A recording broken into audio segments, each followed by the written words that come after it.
أنفسهم جاءوك فاستغفروا الله واستغفر لهم الرسول لوجدوا الله توابا رحيما. صدق الله مولانا العظيم وصدق رسوله النبي الأمين الكريم ونحن على ذلك لمن الشاهدين والشاكرين والحمد لله رب العالمين. يا خدا بهدنا بالمصطفى إمدادكم يا رسول الله بلغنا إمدادكم يا شهيد كربلاء يا داعي كربلاء خذوا شهزاد قلوب إمدادكم وأنت يا رمضاني جسر كما مددي بالغيب مددي كابعي مددي بلغنا بمن أفضل كتي مددكم يا معين نتيجة جشتي قاتل يمنع يا وضي يا رميز رمضان دشتا كتبدا فاقل يا رميز رمضان آئیے قاسم سے بڑے آقا نامدار مددی تاجدار دونوں عالم کے مالک و مختار جناب قدیم مصطفیٰ محمد مصطفیٰ صلی اللہ علیہ وسلم اپنی عقیدتوں کا خیال پیش کرتے ہیں بڑے بابا حضرت صلی اللہ علیہ وسلم صلی اللہ علیہ وسلم. رات 10-12 منٹ میں اپنی گفتگو کو مکمل کرتا ہوں. آپ توجہ سے سماعت فرمائیں. آج کی یہ تقریب آج کی جو محفل منعقد کی گئی ہے ہم لوگوں کو خوب معلوم ہے کہ حضرت مفتی صاحب دعوت اللہ کے خلال سے جو افراد زیارت حرمین شریفہ کے لیے روانہ ہو رہی ہے تو میں اسی کے متعلق اپنے معامل زمین کو ادا کرنے کی کوشش کرتا ہوں. میرے عزیز دوستوں اور ساتھیوں، مدینہ منورہ وہ شہر ہے کہ جب تک رسول اللہ تک کی بیعت نہیں ہوئی تھی، تشریف آوری نہیں ہوئی تھی، جب تک ان کو یثرب کہا جاتا تھا، اور جب رسول اللہ کے قدم ناز وہاں پڑ گئے تو اب وہ یثرب نہیں رہا، دارالشفا ہو گیا. وہاں کی مٹی کے بارے میں آتا ہے کہ وہاں کی مٹی بھی شفا ہے. میرے عزیز دوستوں اور ساتھیوں، مدینہ وہ مبارک شہر ہے. ہمارے جو ہے علماء نے لکھا ہے، بالخصوص حضرت عمر رضی اللہ تعالیٰ عنہ فرماتے ہیں اور امام مالک بھی یہی کہتے ہیں کہ روئے زمین میں سب سے افضل اگر کوئی شہر ہے تو مدینہ ہے. بعض لوگوں نے مکے کو کہا ہے، لیکن جو ہے حضرت عمر رضی اللہ تعالیٰ عنہ نے فرمایا کہ مدینہ وہ شہر ہے جو تمام شہروں میں افضل ہے. یہ جو اختلاف ہے مکہ افضل ہے یا مدینہ، تو یہ نفس شہر میں اختلاف ہے، لیکن رسول اللہ کے جسد مبارک سے جو مٹی مس ہے، جو زمین لگ گئی ہے، وہ مکہ ہی سے نہیں بلکہ روئے زمین اور سات و آسمان سے، عرش اعلیٰ سے اور بیت المعمور سے، ہر چیز سے افضل وہ زمین ہے. اعلیٰ حضرت فرماتے ہیں طیبہ کا صحیح افضل، طیبہ کا صحیح افضل، مکہ ہی بڑا ظاہر. ہم عشق کے بندے ہیں کیوں بات پڑھائی ہے، ہم عشق کے بندے ہیں وہ کیوں بات پڑھائی ہے. مدینہ منورہ وہ شہر ہے جہاں مسجد نبوی شریف ہے اور مسجد نبوی شریف میں 2 رکعت نماز پڑھنا ایسا ہے جیسا کہ حج کیا کسی نے، یعنی حج کے برابر ثواب ملتا ہے. وہاں مسجد قبا شریف ہے، مسجد قبا کے بارے میں آتا ہے جس نے وہاں 2 رکعت نماز بھی پڑھی تو گویا کہ ایسا ہے جیسا کہ اس نے ایک عمرہ کیا، یعنی عمرے کا ثواب ملتا ہے. مدینہ منورہ وہ شہر ہے کہ میرے عزیز دوستوں اور ساتھیوں جس کے بارے میں رسول اللہ کا وہاں مزار مبارک ہے اور حضور نے خود ارشاد فرمایا من زار قبری وجبت لہ شفاعتی، اور دوسری روایت میں ہے من زار قبری حلت لہ شفاعتی، جس نے میرے روضہ اکبر کی زیارت کر لی اس کے ذمے پر میری شفاعت واجب ہو گئی. علامہ ابن حمام کی جب نظر اس حدیث پہ پڑی تو علامہ ابن حمام لکھتے ہیں، صاحب فتح القدیر ہے، لکھتے ہیں پہلی جو ہے زیارت، پہلی حاضری جو ہے زیارت تربت مصطفیٰ کے قصد سے ہی کرنا چاہیے، یعنی رسول اللہ کی تربت کے قصد سے ہی وہاں پہ زیارت کرنا چاہیے. علامہ ابن حمام نے لکھا تھا، بہت شاندار بات ہے، یعنی ہم وہاں جائیں تو دل میں یہ ہونا چاہیے کہ ہم رسول اللہ کی بارگاہ میں جا رہے ہیں. میرے عزیز دوستوں ساتھیوں، مدینہ منورہ وہ شہر ہے جس کے بارے میں باب فضائل مدینہ امام بخاری نے ایک باب قائم کیا تھا.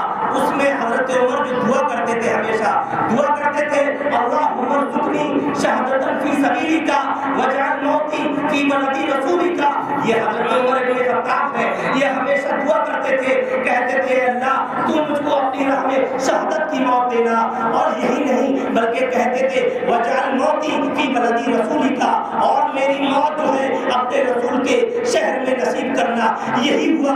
حضرت عمر مدینہ منورہ میں نماز پڑھا رہے ہیں. ابو لولو نام کا ایک شخص مجوسی آیا اور حضرت عمر رضی اللہ تعالیٰ عنہ کے اس نے تیر مار دیا, نیزہ مار دیا, جس سے آپ تو دیکھیں تو ذرا دعا کیا کر رہے ہیں کہ میری شہادت کی موت ہو, اللہ کی راہ میں شہادت کی موت بھی ہو رہی ہے, رسول کے شہر میں ہو, رسول کے شہر میں بھی ہو رہی ہے. آپ دعا کرتے تھے, دعا کا فائدہ یہ ہوا کہ آپ کو شہادت کی موت بھی ملی اور رسول اللہ کے شہر میں آپ کا احسان بھی ہوا.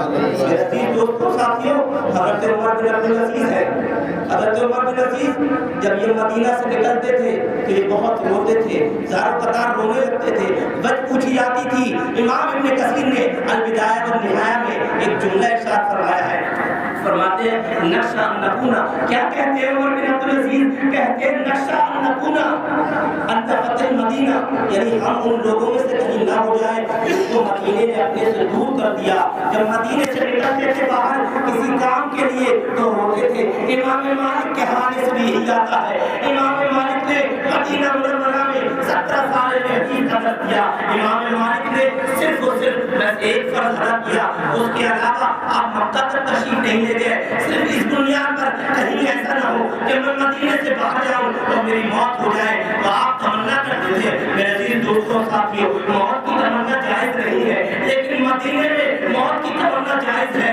حضرت عمر کے بیٹے ہیں جن کا نام ہے حضرت عبداللہ. حضرت عبداللہ کی روایت ہے, حضرت عبداللہ ابن عمر کہتے ہیں حضور نے فرمایا من استطاع ان یموت بالمدینہ, جو تم میں سے طاقت رکھتا ہو, استطاعت رکھتا ہو تو مدینے میں مرے. من استطاع ان یموت بالمدینہ فلیمت بالمدینہ, چاہیے کہ مدینے میں مرے. اور رسول اللہ نے فرمایا فإن یشفع یموت بالمدینہ, تو مدینے میں مرے گا میں اس کی شفاعت کراؤں گا. یہ حضرت عمر بن عبدالعزیز ہے. تو معلوم چلا کہ موت کی تمنا تو جائز نہیں, لیکن مدینے میں مرنے کی تمنا کرنا جائز ہے. میرے عزیز دوستوں ساتھیوں, یہ جو مدینے جانے کا جو وقت ہوتا ہے اس خوشی کو محسوس وہی کر سکتے ہیں جو اس سفر پہ جا رہے ہیں. اور میں سمجھتا ہوں اگرچہ وہ زبان حال سے ہوئے نہیں لیکن دل کی زبان سے ضرور ہوئے ہوتے ہوں گے, اور وہ یہی کہتے ہوں گے جو امام اہل سنت نے جب اپنے دوسرے سفر حج کے موقع پر کہا تھا, شکر خدا کہ آج گھڑی اس سفر کی ہے جس پر نثار جان فلاح و ظفر کی ہے, جس پر نثار جان فلاح و ظفر کی ہے. اور امام احمد رضا نے 2 حج کیے تھے. پہلا سفر 23 سال کی عمر میں قلیہ جوانی کے وقت میں کیا تھا والد ماجد کے ساتھ 1295 ہجری میں, اور دوسرا آپ نے حج کیا تھا 1323 ہجری میں. 1323 ہجری میں آپ کا یہ جو سفر حج تھا 56 سال کی عمر تھی, لیکن یہ سفر حج غیر یقینی, غیر متوقع, غیر ارادی تھا, کیونکہ آپ کا وہاں جانے کا ارادہ نہیں تھا, بلکہ اپنے بیٹے بڑے بیٹے مولانا حامد رضا خان جن کو حجت الاسلام کہا جاتا ہے, اور اپنے چھوٹے بھائی مولانا محمد رضا کو چھوڑنے کے لیے لکھنؤ تشریف لے گئے تھے. جب امام احمد رضا بریلوی لکھنؤ پہنچے, واپس جب بات آتے ہیں اور دل میں ایک جو ہے اضطراب کسی کیفیت تاری ہو جاتی ہے, پریشان ہو جاتے ہیں, گھر پہ آتے ہیں اور رکھتے سفر باندھتے ہیں, یہ کہنے پر مجبور ہو جاتے ہیں کہ جان و دل ہوش و خرد سب تو مدینہ پہنچے, تم نہیں چلتے رضا سارا تو سامان گیا, تم نہیں چلتے رضا سارا تو سامان گیا. امام احمد رضا لکھنؤ سے بریلی تشریف لاتے ہیں. دوسرے سفر حج کا موقع ہے, کوئی ارادہ نہیں تھا, جب دل میں اضطراب کسی کیفیت جاری ہوئی آپ نے اپنا رفتے سفر تیار کیا, آپ ممبئی کے لیے روانہ ہو گئے. اور جب اتفاق یہ کہ جب آپ ممبئی پہنچے تو آپ کی ملاقات اپنے بڑے بیٹے مولانا حامد رضا اور جو ہے مولانا محمد رضا سے ہو جاتی ہے. ان کے ساتھ آپ جدہ تشریف لے جاتے ہیں. جدہ پہنچنے کے بعد میرے عزیز دوستوں اور ساتھیوں, یہاں ایک بات اور بتانا چاہتا ہوں, اعلیٰ حضرت کا ارادہ نہیں تھا لیکن اللہ رب العزت کو بلانا تھا اور بلا کے بڑے بڑے انعامات سے نوازا تھا اور بڑے بڑے کام لینا تھے. امام احمد رضا نے دوسرے سفر حج کے موقع پر آپ کی عمر شریف جو ہے 56 برس کی تھی. 1323 ہجری کا واقعہ ہے, کیونکہ ذوالحجہ میں حج کیا جاتا ہے اور اسلامی جو سال بدلتی ہے وہ ذوالحجہ سے بدلتی ہے. محرم کے مہینے میں 1324 ہجری میں اعلیٰ حضرت نے 3 بڑے اہم مثالیں لکھے تھے. ایک کا نام ہے الدورۃ المکیہ بالمادۃ الغیبیہ. اس وقت جب امام احمد رضا بریلوی مدینہ تشریف لے گئے تھے حج کرنے کے لیے, آپ کے بیٹے ساتھ میں تھے, مولانا محمد رضا ساتھ میں تھے, منکرین علم غیب آپ کے سامنے آ گئے، اعتراضات و الزامات قائم کرنے لگے، حضور کے جو ہے علم غیب پر گفتگو شنید کرنے لگے، گفتگو کرنے لگے۔ امام احمد رضا نے اس وقت بڑا فقیہانہ انداز میں، بڑا جو ہے محققانہ انداز میں، بڑا فضیلت، بڑا فاضلانہ انداز میں ایک رسالہ لکھا جس کا نام ہے الدورۃ المکیہ بالمادۃ الغیبیہ۔ اس کو دو حصے میں منقسم کیا، ایک حصے میں جو علم غیب کا انکار کرتے تھے ان کا رد کیا، دوسرے حصے میں 3-4 سوالوں کے جوابات دیے۔ 3 سوال تو مولانا سلامت اللہ رامپوری کا ایک رسالہ ہے جس کا نام ہے اعلام الازکیہ۔ اعلام الازکیہ پر 3 سوالات، 3 اعتراضات کیے گئے تھے، اعلیٰ حضرت نے اس کا جواب دیا۔ اور جو ہے شیخ عبداللہ محدث دہلوی کے مدارج النبوہ کے خطبے پر ایک اعتراض تھا، اعلیٰ حضرت نے اس کا جواب دیا۔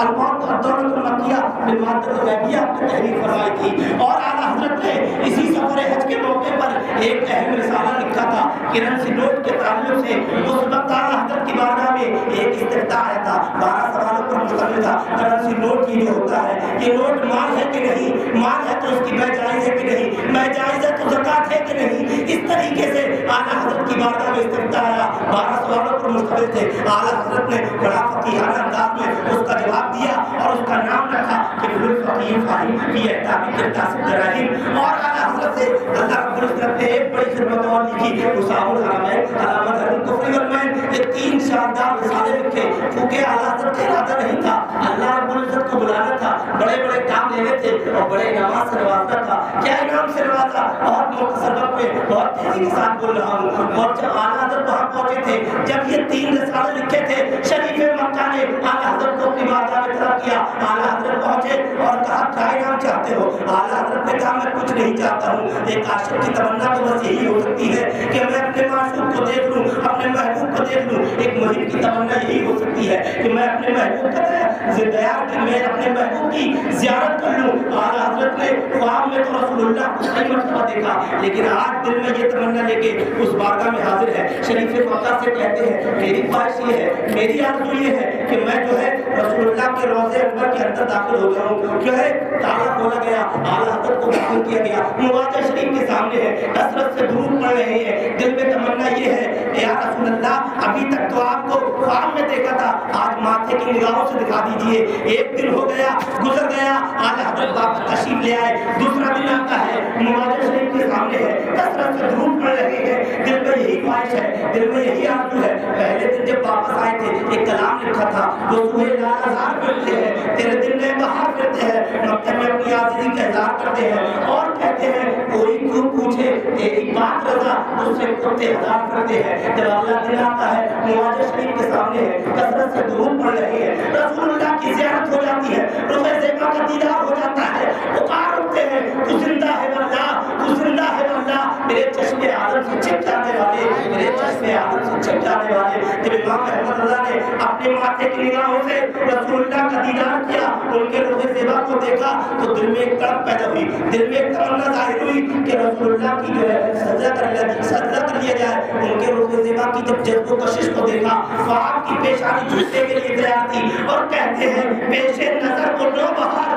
پیش نظر کو نو بہار، سجدے کو دل ہے بے قرار، روکیے سر کو روکیے، ہاں یہی امتحان ہے۔ امام احمد اللہ کہتے ہیں یہ ضرور جو ہے دل تو چاہتا ہے کہ سجدہ کروں، لیکن مسئلہ شریع یہ ہے غیر اللہ کو سجدہ کرنا حرام ہے، جائز نہیں ہے۔ اور کہتے ہیں احمد رضا تم نے ہی تو رسالہ لکھا تھا سجدہ تعظیمی کی حرمت پر، السنۃ الزکیہ من تحریم سجود التحیہ، سجدہ تعظیمی حرام ہے۔ تو امام احمد اللہ کہتے ہیں اپنے دل میں اے شوق کے دل، اے شوق کے دل، یہ سجدہ کر ان کو روا نہیں، اچھا وہ سجدہ کیجیے کہ سر کو خبر نہ ہو، اچھا وہ سجدہ کیجیے کہ سر کو خبر نہ ہو۔ میرے عزیز دوستوں ساتھیوں، مدینہ منورہ کے حوالے سے بہت کچھ بیان دیا جاتا ہے، تو بتانے کا مقصد یہ ہے جب ایک عاشق اس بارگاہ میں جاتا ہے، ایک محب اس بارگاہ میں جاتا ہے تو شکریہ کرتا ہے، اہل زبان اپنے زبان سے کرتے ہیں، اہل کرم اپنے کرم سے کرتے ہیں۔ اعلیٰ حضرت بہت بڑے کرم، اعلیٰ حضرت اہل زبان بھی تھے، اہل کرم بھی تھے، تو انہوں نے اس الفاظ میں کیا شکر خدا کی آج بھری اس سفر کی ہے جس پر نثار جان فلاح سفر کی ہے۔ دوسرے سفر حج کے موقع پر بڑی طبیعت عجیب تھی، تو کہتے ہیں گرمی ہے تپ ہے درد ہے الفت سفر کی ہے، ناشکر یہ تو دیکھ عظیمت کدھر کی ہے۔ یعنی جب اعلیٰ حضرت نے دوسرا سفر حج کیا تھا بڑی شدت کی گرمی تھی، دھوپ کا عالم یہ تھا، چہرے جھلسا رہے تھے، گرمی ہے تپ ہے درد ہے الفت کی ہے، ناشکر یہ تو دیکھ عظیمت کدھر کی ہے۔ اگلے شعر میں کہتے ہیں ارے ہم کو تو اپنے سائے میں آرام ہی سے لائے، ہیلے بہانے والوں کو یہ راہ ڈر کی ہے، ہیلے بہانے والوں کو یہ راہ ڈر کی ہے۔ اللہ رب العزت کی بارگاہ میں دعا کروں مولانا تبارک و تعالیٰ جو ہمارے ہاتھ سے آتے ہیں ہمیشہ کہہ کیے جا رہے ہیں، اللہ رب العزت کو ہم کو